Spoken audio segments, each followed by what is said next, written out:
आज की वीडियो उन सभी लोगों के लिए बहुत महत्वपूर्ण है जो यूपी टेट 2023 की परीक्षा की तैयारी में लगे हुए या फिर यूपी टेट 2023 की परीक्षा में बैठेंगे। मैं आपको बताऊं, इस वीडियो के माध्यम से हम बुक लिस्ट के बारे में डिस्कशन करेंगे क्योंकि बुक लिस्ट का बड़ा रोल होता है। अगर आप एक अच्छी बुक लिस्ट को फॉलो करते हो और अच्छी बुक लिस्ट के साथ साथ एक अच्छी स्ट्रेटजी को फॉलो करते हो तो आप देखोगे आप कम टाइम देकर भी एक अच्छा स्कोर गेन करते हो। आपने उन बहुत सारे कैंडिडेट्स ये जरूर कहते सुना होगा मैंने पढ़ाई बहुत की थी लेकिन पता नहीं क्यों मेरे नंबर ही नहीं आए इतने। सबसे उसका जो मेन रीज़न होता है वो उसमें कई सारे फैक्टर्स डिपेंड करते हैं, लेकिन उसका एक मेन रीज़न एक और रीज़न भी होता है जिसे हम बुक लिस्ट कहते हैं। बुक लिस्ट अगर आप एक अच्छी बुक लिस्ट के साथ किसी भी परीक्षा की तैयारी में लगे हुए तो आप अच्छी स्ट्रेटजी के साथ अच्छा स्कोर भी करोगे, ये मैंने बेसिकली देखा है। आज हम इस वीडियो को शुरू करेंगे और समझेंगे कि एक एक सब्जेक्ट की मैंने पार्ट वाइज पांचों सब्जेक्ट के बारे में डिस्कशन कर रखा है और एक उसकी बुक लिस्ट क्या हो सकती है। मैं बुक लिस्ट को बताना शुरू करूँ उससे पहले सबसे जो महत्वपूर्ण फैक्टर बनता है वो बनता है कि हमें ये जानना बहुत जरूरी है कि इसका बेसिकली सिलेबस क्या है। मैं आपको बता दूं, मोटा मोटा एक बार नज़र मार दूंगा इस पूरे सिलेबस का। इसका सिलेबस क्या हो सकता है आपको बेसिकली इसमें 5 सब्जेक्ट होते हैं और 5 सब्जेक्ट में सभी सब्जेक्ट के 30-30 क्वेश्चन बेसिकली पूछे जाते हैं।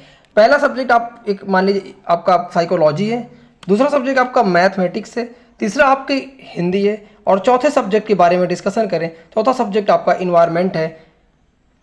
और पांचों सब्जेक्ट में से ये 3 सब्जेक्ट आपके सामने दिए हुए हैं। इनमें से किसी एक सब्जेक्ट का चुनाव करना होता है। जब आप फॉर्म फिलअप करते हो तो 3 में से किसी एक सब्जेक्ट को फिल करते हो और वही सब्जेक्ट आप जाकर के वहाँ पे एग्जामिनेशन में आप सॉल्व करते हो। तो 30 क्वेश्चन इसके बेसिकली होते हैं।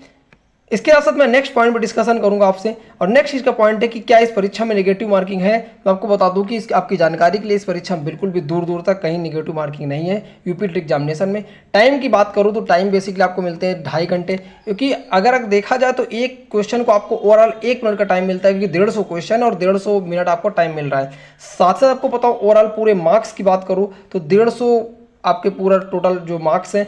क्वालिफाइंग नेचर की बात करो तो इसका क्वालिफाइंग स्कोर क्या है आपको बताऊं। आपकी जनरल कैटेगरी के लिए अगर जनरल और ईडब्ल्यूएस कैटेगरी से आप बिलोंग करते हो तो इसका क्वालिफाइंग मार्क 90 है। अगर वहीं आप ओबीसी एससी एसटी कैंडिडेट्स हैं तो आप इसका जो क्वालिफाइंग मार्क्स है 82 है। यानी आप इतना स्कोर अगर आप गेन कर लेते हो तो आप इस परीक्षा को क्वालिफाइड कर लेते हो। लेकिन मैं आपसे बोलूंगा आप ज़्यादा से ज़्यादा मार्क्स गेन करो, क्योंकि आने वाले टाइम पे अगर 1/4 मार्क्स जुड़ते हैं तो आपका इसका खामियाजा ना भुगतना पड़े। मान लीजिए नहीं भी जुड़ते हैं तो क्योंकि यूपी टेट से ही सुपर टेट का रास्ता गुजरता है। जो सुपर टेट का सिलेबस है यूपी में वही उसके इसी का कुछ पार्ट सिलेबस आपका यूपी टेट में, तो आपकी कहीं ना कहीं एक अच्छी तैयारी हो जाएगी। तो आपको जो बेसिकली आगे चल के सुपर टेट की परीक्षा में आपको काम देगी। पहला सब्जेक्ट हमारा हिंदी। हिंदी में हम 30 में से इस बुक को अगर आप अच्छे से पढ़ते हो, मैं 2 बुक बताऊंगा, 2 बुक में किसी एक बुक को अगर आप पढ़ते हो, अगर आपके पास ये बुक है आदित्य पब्लिकेशन की बुक या फिर आपके पास मैं एक और बुक बताऊंगा, अगर वो है 2 में से कोई एक भी है तो आप उन दोनों में से किसी एक बुक को अच्छे से फॉलो कर सकते हो और उन टॉपिक को कवर कर सकते हो इस बुक से, क्योंकि इस बुक की सब उन टॉपिक को आप अच्छे से कवर कर सकते हो। इसमें टॉपिक वाइज दे रखा है। सबसे खास बात इस बुक की ये है कि इस बुक में बेसिकली हर टॉपिक आप देखोगे, जैसे वर्णमाला क्वेश्चन आपने अच्छे से पढ़ा, अच्छे से पढ़ने के बाद इसमें क्या देख रखा है, ये पीवाईक्यू वन लाइनर के रूप में दे रखा है और उसके ठीक बाद ये देखिए पूरा ओवरऑल दे रखा है। और उसके बाद आप देखोगे तो ये ऐसे क्वेश्चंस हैं जो बेसिकली एग्जाम में ज़्यादातर एग्जाम में आए हुए हैं। ये पूरे एग्जाम में आए हुए क्वेश्चन और यही सारे क्वेश्चंस एग्जाम में बेसिकली रिपीटेड होते हैं। तो इन क्वेश्चन को आप अच्छे से अगर प्रैक्टिस कर लेते तो आपको आप देखोगे कि यही क्वेश्चन आपको एग्जामिनेशन में देखने को मिलेंगे। ठीक है, हर टॉपिक को अपने हिसाब से इसमें प्रैक्टिस कर सकते हो। अब मैं दूसरी बुक बताऊंगा हिंदी सब्जेक्ट के लिए। दूसरी बुक है मेरी बेसिकली, ये लूसेंट पब्लिकेशन की बहुत फेमस बुक है, आप इससे जरूर परिचित होंगे। इस बुक अगर आपके पास ये बुक है तो आप इस बुक को फॉलो कर सकते हो। दोनों का कॉन्टेंट सेम है, बस आदित्य पब्लिकेशन में बेसिकली क्या है कि उसमें क्वेश्चन ज़्यादा दे रखा है, सेम टॉपिक वही वो सारे टॉपिक दे रखा है, आप इस बुक को फॉलो कर सकते हो। इसमें भी क्वेश्चन दे रखा है, ऐसा नहीं कि इसमें क्वेश्चन दे नहीं रखा है, लेकिन जैसे हम देखेंगे ये आपका टॉपिक है वर्णमाला। वर्णमाला बेसिकली इसमें आप उसमें देखा था आपने 200-300 क्वेश्चन दे रखा था। इसमें बेसिकली क्या है 40, 50, 60 ऐसे क्वेश्चन दे रखा है बस। वो अभी देखिए मैंने अपनी बुक में लिख रखा था उस टाइम पे, और ये वो चीज़ें हैं आप ये देख सकते हैं, ये वो चीज़ें जो इस बुक में बेसिकली देखने को नहीं मिली थी मुझे। नया कहीं मैंने कुछ देखा, नया कुछ पढ़ा मैंने, इसको मैं अपने आप बुक में ऐड कर लेता था ताकि एग्जामिनेशन टाइम पर मैं उन चीज़ों को रिवाइजेशन कर सकूँ। सेकंड सब्जेक्ट के बारे में हम डिस्कशन करेंगे। सेकंड सब्जेक्ट हमारा मैथ, क्योंकि मैथ के भी 30 क्वेश्चन होते हैं और 30 ये है बेसिकली आप जो है आर एस अग्रवाल पब्लिकेशन की पुरानी बुक है। मैंने जब उस टाइम पे खरीदा था और इस बुक में सबसे खास चीज़ ये कि इसमें इसके क्वेश्चन ठीक टू डिक्टो आपको एग्जामिनेशन में देखने को मिलेंगे। इस बुक में बेसिकली एक्सप्लेन नहीं कर रखा होता है। ये बुक प्रैक्टिस के लिए काफ़ी अच्छी होती है। आप देख सकते हैं इसके क्वेश्चन ओवरऑल है। और ये थी बेसिकली, अगर आपके पास एच डी यादव पब्लिकेशन की बुक है तो आप उसको भी फॉलो कर सकते हैं, या किसी और पब्लिकेशन की बुक है, राकेश यादव, किसी और पब्लिकेशन कोई बुक अगर आपके पास मैथमेटिक्स के, आप उस बुक लिस्ट को भी फॉलो कर सकते हो। मेन चीज़ क्या होता है मैथमेटिक्स का, मैथमेटिक्स से प्रैक्टिस मांगता है, ना कि किसी बुक से क्वेश्चन डिक्टो मिलते हैं। ज़्यादातर सभी बुक्स के मैथमेटिक्स में क्वेश्चन सेम है, क्योंकि मैथ का एक लिमिटेड तरीका है, लिमिटेड एक मेथड के क्वेश्चन ही बन सकते हैं। तो मैथ में आपके पास कोई बुक हो तो आप उस बुक को फॉलो करके आप चीज़ों को कर सकते हैं। सबसे खास चीज़ क्या होती है, जो भी क्वेश्चन मेरे से नहीं बनता, जैसे आप देख सकते हैं ये क्वेश्चन मेरे से नहीं बन रहा है, या इस क्वेश्चन को मैं स्पीड से सॉल्व करते टाइम गलती कर रहा हूँ, मैं इसको टिक कर लेता था और एग्जामिनेशन में जब जाता था तो इसको एक बार एग्जामिनेशन से पहले एक बार रिवाइज कर लेता था, ताकि इस तरह क्वेश्चन अगर आपको देखने को मिले तो आपको प्रॉब्लम ना हो, आपको आसानी से बना सको।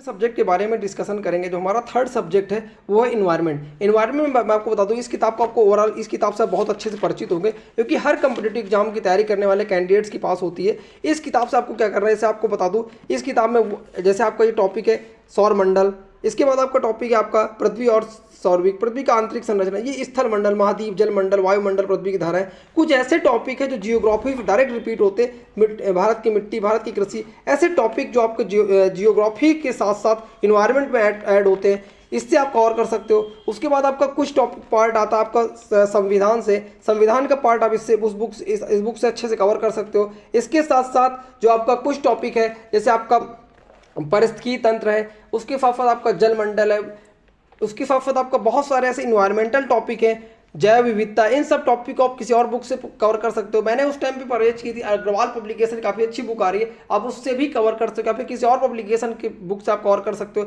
या इन 4-5 टॉपिक ओवरऑल हैं, आप इसको यूट्यूब से भी कवर कर सकते हो और इन महत्वपूर्ण बुक को आप फॉलो कर सकते हो। डिस्कशन करेंगे क्योंकि एक लैंग्वेज का चुनाव करना होता है, और लैंग्वेज के रूप में आप इंग्लिश, संस्कृत या फिर उर्दू का चुनाव कर सकते हो। मैं बेसिकली आपको इंग्लिश और संस्कृत के लिए गाइडेंस कर सकता हूँ, ना कि उर्दू, क्योंकि उर्दू से मेरा कोई दूर दूर तक नाता नहीं है।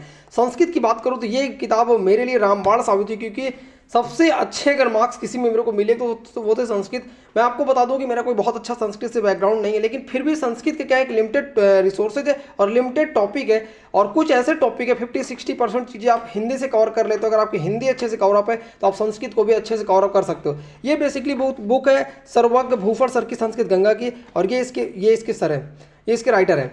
साथ ही साथ आपको बताऊं इसमें ओवरऑल टॉपिक को दे रखा है इस तरह से, और इन्हीं चीज़ों को उन्होंने अपने यूट्यूब पर भी प्रोवाइड, यूट्यूब पर भी कंटेंट डाल रखा है। इसके साथ आप इसमें देखोगे कि इसके क्वेश्चन आपको ओवरऑल इसके क्वेश्चन आपको ओवरऑल डिक्टो मिलेंगे एग्जामिनेशन में इस बुक से।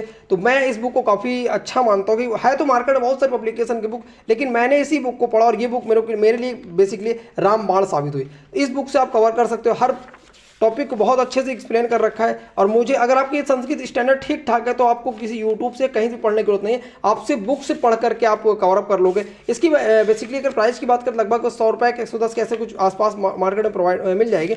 आप इससे अच्छे से कवर कर सकते हैं और नोट्स बना सकते हैं। क्वेश्चन प्रैक्टिस की बात करें तो आप यूट्यूब से वगैरह कहीं भी प्रैक्टिस कर सकते हैं, क्योंकि इसमें प्रैक्टिस के लिए कुछ नहीं दे रखा है। साथ ही साथ आपको बताऊँ मैं अलग अलग सब्जेक्ट की तैयारी कैसे कर सकते हैं, इसके लिए आपको मैं बताऊँगा। एक सब्जेक्ट के 5 सब्जेक्ट में आपको अलग अलग स्ट्रेटजी बताऊंगा, अलग अलग चीज़ों को बुक से कैसे कवर करना है, इस पर वीडियो अलग से प्रोवाइड करूंगा। इस बुक में खास बात यह है कि साथ साथ इसमें अलग से इन्होंने प्रैक्टिस सेट रखा है 30 क्वेश्चन का। आप 30 क्वेश्चन, आप जो अच्छे सिलेबस को कवर कर लें तो आप क्या कर सकते हैं, बेसिकली 30 क्वेश्चन को प्रैक्टिस करके आप इससे मैच कर सकते हैं। फिर आपको ये पता चल जाए कि आपका कौन सा टॉपिक स्ट्रॉन्ग है और कौन सा टॉपिक आपका बेसिकली वीक है। ये थी ओवरऑल संस्कृत की बुक का रिव्यू। उसके बाद हम नेक्स्ट बुक सब्जेक्ट की बात करेंगे इंग्लिश, क्योंकि कुछ बहुत सारे कैंडिडेट्स इंग्लिश सब्जेक्ट को भी अपना वो मानते हैं और इंग्लिश सब्जेक्ट का चुनाव करते हैं। इंग्लिश और संस्कृत में से किस सब्जेक्ट का चुनाव करना चाहिए, इस पर भी वीडियो जल्दी प्रोवाइड करूंगा आप नेक्स्ट कभी। लेकिन आपको बताओ इस वीडियो में मैं इंग्लिश की स्ट्रेटजी की बात, ये बेसिकली है नीतू मैम की बुक है और ये एसएससी कैंडिडेट्स सभी के पास होती है, क्योंकि ये वॉल्यूम 1 है। और ये बेसिकली अगर आपको बताओ अगर आपका बैकग्राउंड हिंदी मीडियम से भी है, क्योंकि ये किताब की सबसे खास बात ये क्लास नोट्स टाइप की है, और क्लास नोट्स के साथ साथ मतलब इन द सेंस कि ये बुक ओवरऑल आपको बताऊं कि हिंदी और इंग्लिश दोनों को मिक्सअप करके बड़ी इजी लैंग्वेज में समझाया गया, जिससे आप इजी लैंग्वेज में आप चीज़ों को कर सकते हो, इजी लैंग्वेज आप चीज़ों को समझ सकते हो।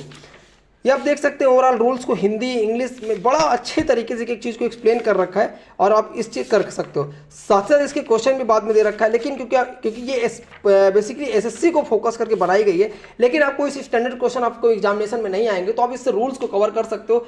साथ ही साथ आपको बताऊँ अगर आपके पास क्लास 12 की एक एक्सीलेंट करके बुक आती थी यूपी बोर्ड में, हम लोगों ने टाइम पे पढ़ा था। अगर वो बुक है तो आप उसको भी फॉलो कर सकते हो, क्योंकि इंग्लिश का स्टैंडर्ड इतना हाई नहीं जितना एसएससी का बेसिकली होता है। इसमें बेसिकली नॉर्मल स्टैंडर्ड के क्वेश्चन आते हैं। एक इम्पॉर्टेंट सब्जेक्ट और भी है, एक पांचवा सब्जेक्ट है आपका साइकोलॉजी। साइकोलॉजी की मैं बात करूँ तो साइकोलॉजी एक ऐसा सब्जेक्ट जो मैथ की तरह ही समझने वाला सब्जेक्ट है, रटने के साथ साथ ये समझने वाला सब्जेक्ट भी है। आपको बताऊँ इसके लिए बेस्ट बुक लिस्ट की अगर बात की जाए तो आपको मैं बताऊँ कि इसके मार्केट में बहुत सारे पब्लिकेशन की बुक है। अग्रवाल है आपका, लूफेंट पब्लिकेशन चलता है आपका, लेट्स लर्न वालों मानसी मैम की बुक आती है आपका, सचिन अकेडमी वालों की नोट्स रहती है। तो अलग अलग पब्लिकेशन की, घटना चक्र वालों की अलग अलग पब्लिकेशन की बहुत सारी बुक है। मैं आपको बताऊं जिस भी बुक की आपको लैंग्वेज बेसिकली समझ में, आप उस बुक से पढ़ो। मैंने क्या किया था आपको अपने बारे में बताऊं तो मैंने बेसिकली इसके लिए जो हम लोगों को डेलर टाइम पे पढ़ाया गया उसकी नोट्स प्लस बहुत थोड़ा बहुत चीज़ें मैंने यूट्यूब वगैरह से कवर कर लिया था। इस तरह से करके मैंने यूपीएससी की परीक्षा, साइकोलॉजी की परीक्षा को कवर किया था। तो आप, क्योंकि आप इसमें क्या होता है बेसिकली, क्योंकि काफ़ी अच्छे से अगर अंडरस्टैंडिंग आपकी अच्छी, तब आप 24-25 मार्क्स गेन कर पाओगे। कहीं ना कहीं इस सब्जेक्ट को अगर आप बेहतर तरीके से समझ लेते तो आप काफ़ी अच्छा स्कोर करते हैं। तो इसलिए मैंने किसी खास पब्लिकेशन के बुक को नहीं मैं आपके लिए वो किया, लेकिन हाँ जो भी पब्लिकेशन की लैंग्वेज आपको समझ में आ जाए, आप उस पब्लिकेशन को फॉलो कर सकते हैं। इन पांचों किताब को आप 5 बार, अगर 5 बार भी पढ़ लेंगे तो आप बहुत बेहतर करेंगे, क्योंकि एक किताब को आप ज़्यादा से ज़्यादा बार, जितने ज़्यादा आप बार रिवाइज करते हो उतना अच्छा आप बेहतर कर पाते हो। तो ये थी ओवरऑल यूपी टेट की बुक लिस्ट जो मैंने फॉलो की थी। आप इसको फॉलो कर सकते हो और चैनल पर ना चैनल सब्सक्राइब कर सकते हैं। जो भी आपकी क्वेरी हो, जिस तरह से आप चैनल पे वीडियो चाहते हैं, आप कमेंट कर सकते हैं। और वीडियो कैसे लगे आप जरूर कमेंट करके बताएं। चैनल को अधिक से अधिक शेयर कर सकते हैं। Thank you.